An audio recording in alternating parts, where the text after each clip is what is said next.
Okay, ready to jump in? Yeah, let's do it. All right, my first question, I got a couple of these, is regarding the Super Bowl ad, the He Gets Me ad. So I'll read just a verbiage of this. The He Gets Us campaign ad during Super Bowl has struck a ton of controversy among Christians, saying the ad is blasphemous, it's deceiving, it's satanic, it's a deceitful depiction of Christians, saying that the act of washing feet is only for those who have been forgiven. People are saying the organization He Gets Us is evil and has an agenda.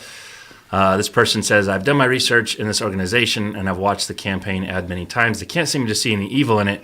What are your thoughts on the ad and how it depicts Christians? I have another question that's kind of coming up from the other side.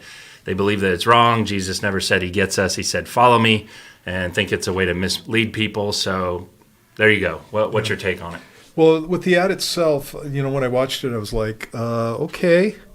And I know that what these guys are trying to do is trying to portray Christianity as something that is compassionate towards people who don't know Jesus. Okay, and so I like that. I think that's absolutely the truth. God loves people, and He wants them to come into a relationship with Him. As far as the ad itself, I wouldn't have done that. Jesus, I'm going to be in the middle of this whole thing. Jesus did wash the feet of non-believers. He washed Judas's feet. And so that's something that took place at the beginning of the Passover meal. And Judas was still in the room with him. And Judas is the one who's going to betray him. And so obviously Judas is somebody who, even though he may have made a profession of faith before that point, at the point where he was at, the Bible talks about the fact that he was planning on betraying the Messiah. That's a good point. Yeah, and so once again, whenever I talk about Judas, I talk about Jesus' compassion with the guy, because Jesus always knew who he was. He always knew what he was going to do, and it is really something that is. I got one of my pastors calling me during a Q&A. What in the world? He watched me walk down the hallway. In any case, when you look at Jesus's interactions with Judas, you can see Jesus reaching out to this guy all the way to the very end. And the very end was at the point where Judas came up and kissed him to reveal his identity.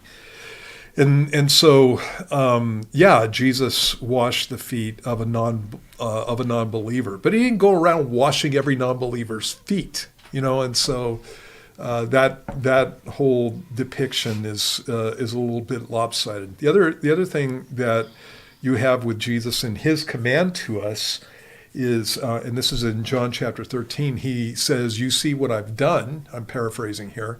And you ought to do the same to each other. And he was talking about the apostles washing each other's feet. And it's not literally that you need to wash their feet, but it's the idea of you need to be a servant to these people. That's what servants did, was wash feet. And so that was specifically directed towards believers. And that's what believers are supposed to be doing with other believers. I also think that when I was watching that, the thing was skewed, and so you've got a police officer washing the feet of a BLM rioter. You don't have a BLM rioter washing the feet of a police officer, and so in every instance you've got the righteous person, or it's like the person who's supposed to be representing Christianity washing the feet of the other people, and you don't have this going vice versa. And so, there's a subtle statement there, and the statement is that the righteous are not living up to their responsibilities to the unrighteous, and there's never an instance of the unrighteous being held accountable for this stuff. And again, I don't have huge problems with that, but I don't like the fact that you don't get the whole gospel there. And so the unrighteous are accountable for the things that they've done, and they're going to be accountable before God. That's part of the message of the gospel. And so the message of the gospel is not that we love people unconditionally, and it doesn't matter what they do or where they're going, or that kind of stuff, and we just need to love them in the sense that the world thinks of. If you really love somebody, you're going to warn them about the judgment that's coming. And so for you to be able to warn them about the judgment that's coming, you got to be able to talk about their sin. And that's exactly what Jesus did with people. And he didn't do it all the time in the sense of just being blatant with people. But he did bring across people's sin when he was talking to unbelievers. And so with Nicodemus comes to him and starts giving him a spiel. We know that you're someone who's come from God because nobody could do the things that you're doing unless God was with him. And Jesus said, "You're not going to enter the kingdom. You're not going to enter heaven unless you're born again." And Nicodemus goes right into the conversation. And Jesus there is talking about the fact that he lacks a relationship with the Lord. He lacks a right standing with God, despite the fact that he is, in actuality, from the viewpoint of everybody in Israel, a very righteous man. And so what Jesus is showing him is that he is not what he thinks he is. In the very next chapter, Jesus is talking to the woman at the well, and she gets a little mouthy with him, and he goes, "Go call your husband." And she goes, "I don't have one." And he says, "You're right, you've had 5, and the guy you're shacking up with right now is not your husband." And I'm paraphrasing there, but that's what he said to her. And so he called out her sin at that point. Even the woman caught in adultery, Jesus at the end goes, "Where's your accusers?" And she goes, "Lord, I have none." She forgot him. And he goes, "I don't accuse you either," reminding her that he could. Mm-hmm. And then he says, "Go and stop sinning." And so, again, he doesn't need to talk to her about her sin because she's sitting there just waiting for judgment. And she knows that she deserves it. She doesn't gripe or moan about it at all. And so when you got people who are justifying themselves, Jesus talks to them about their sin. And when you've got people who are beaten down by their sin and have no justification at all, what Jesus does is he offers them grace and forgiveness. Mm. And that's the way that this stuff works. And so not talking to somebody about sin is nonsense. Yeah. It's all through Scripture.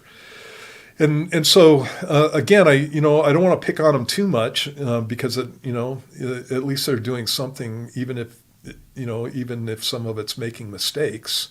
So I don't want to rip on them too much. But then on the other hand, I think that some of the stuff that I've seen with this, it does come from a liberal bent. Yeah.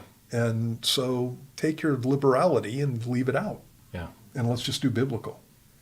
And so I think that having if I was doing this, the whole Jesus gets us thing, I would probably be getting a whole group of people who've had their lives changed by the love of God, and have them standing up saying, "This is what I was, and this is what Jesus has done with me. Jesus gets me," in that kind of sense. So I think it's like it's easy to Monday morning quarterback and sit there and pick people apart, but when I saw it, I was like, a couple things there that definitely misrepresent how Jesus ministered to people. Totally. Yeah, and that kind of thing, and it could have been done better. So. Okay, so separate question, but in relation to that. Wait a second. Let me do one more thing. Go ahead. One of the cool things about this is it's got people talking. Yeah. And so you can talk to your non-Christian friends about this, and they go, what did you think about that commercial? Oh, the Christians are, getting down on it. And you can give them a reasoned response to that without just ripping into somebody that may not have done it very well. And you'll be able to share the whole gospel with them. And that's what I would do with this. Yeah. If I was talking to a non-believer. For sure. Yeah. I'm in the same camp. I mean, an ad like that would have never reached me as a pagan. Yeah. But different strokes for different folks. Okay, yeah. This is a question. And I don't want you touching my feet anyway. Yeah. Those are the things I'd be ripping about. Yeah, we had to hold hands when we were praying for the father-daughter ball, and I could barely hack that. I'm like, your hands are sweaty. Why are we doing this? This is a Baptist thing. Go away. Okay, so this is We a used to question. do that in the Jesus movement. I know. Yeah, everybody held hands. They Yeah. raised them up together and that Yeah. kind of stuff. Yeah, it was That was a hippie thing. it was very uncomfortable. Exactly. Yeah. Okay. Okay. Here's where I'm going. Is that when you look at this issue, you have everything you've laid out. Okay, and then you have all these Christians fighting about it.